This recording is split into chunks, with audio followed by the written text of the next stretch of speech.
reciclar para mantener un mundo mejor, cuidar el medio ambiente. Para ello, concienciaremos todo esto a nuestros compañeros, compañeras y amigos, utilizando las redes sociales y carteles hechos por niñas y niños para niñas y niños. Nos comprometemos a seguir haciendo actividades y seguir teniendo iniciativas.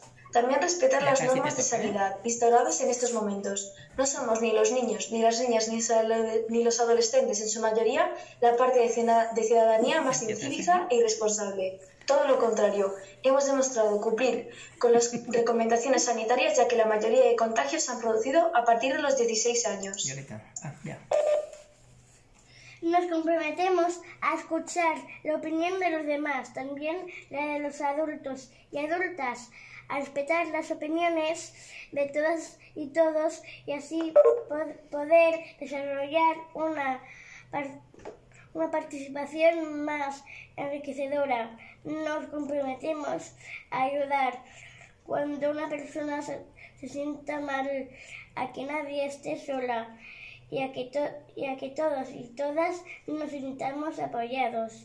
Seremos empáticos, solidarias y responsables para hacer de este mundo un mundo mejor. Nos comprometemos a seguir luchando por la participación infantil y adolescente, como dijo Eduardo Galeano, personas pequeñas en lugares pequeños, haciendo cosas pequeñas pueden cambiar el mundo. Bravo. Genial. Muy bien. Barriguitas para ti. Eso no. Están aplaudiendo, mira.